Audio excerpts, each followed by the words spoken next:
Okay, let's jump right in. There's a new regulation coming that's about to shake things up for anyone who ships goods by sea. But here's the thing. Today, we're not just going to talk about the challenge. We're going to uncover the massive, hidden competitive advantage that's waiting inside of it. So, first question, and it's a simple one. If your business relies on ships for any part of your supply chain, then yeah, what we're talking about next is for you. Because starting in 2025, a new rule from the European Union is set to basically change the entire game. We're talking new costs, totally new reporting requirements, and a whole new level of pressure on your sustainability goals. So, here's how we're going to break it down. We'll start with what this new rule actually is.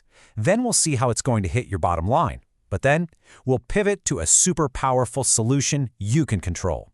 We'll get into 4 proven strategies, and we'll finish up with what I'm calling the ultimate double win. All right, first things first. Let's get to know the regulation itself. What in the world is FuelEU Maritime?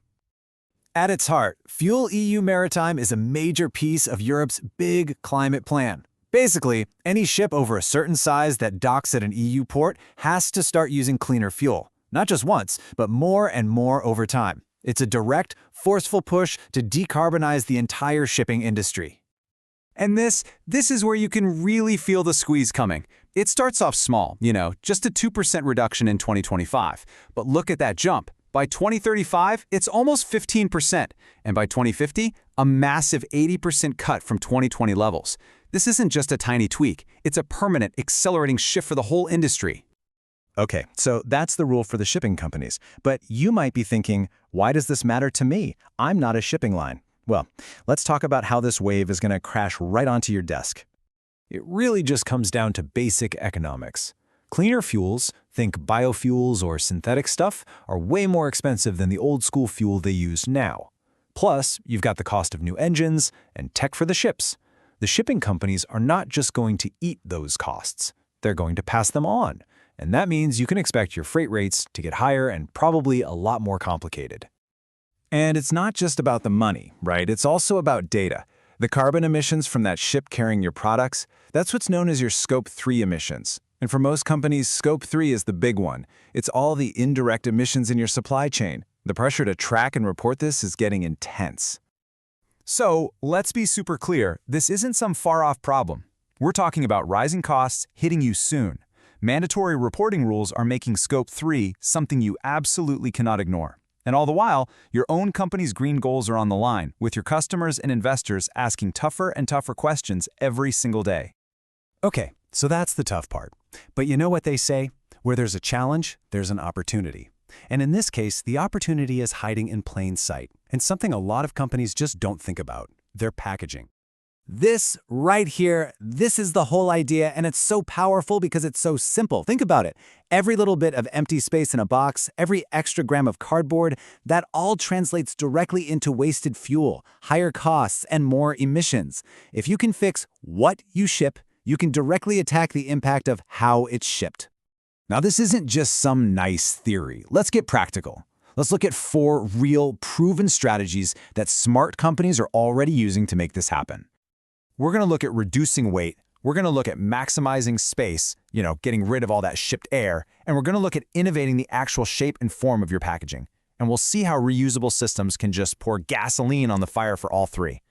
First up is the most obvious one: weight reduction. Just make your packaging lighter. Use thinner but stronger materials. It all adds up. Less weight means less fuel to move your stuff.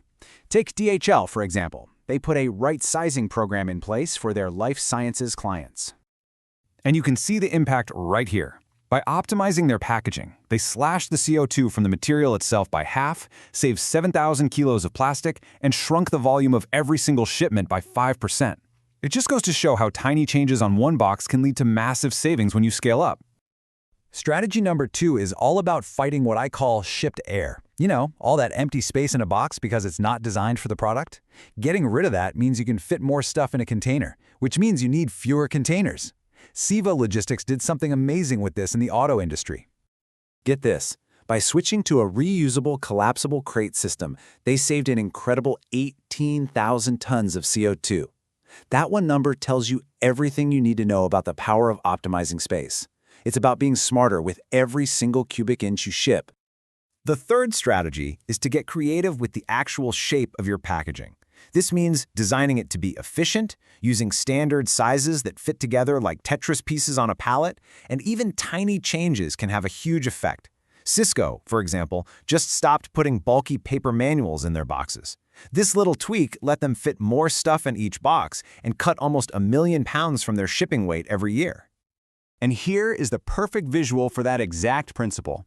See, traditional round drums just create wasted space. But if you switch to cube-shaped containers, they stack perfectly.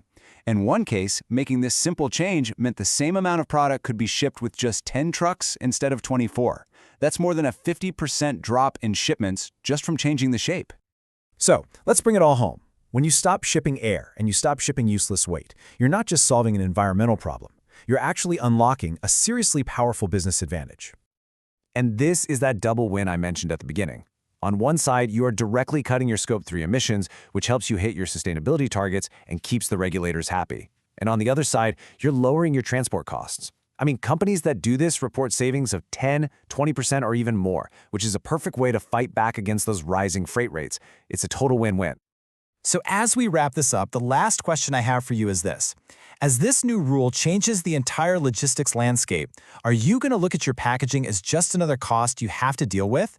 Or are you going to see it for what it really is, your next and maybe most powerful competitive advantage?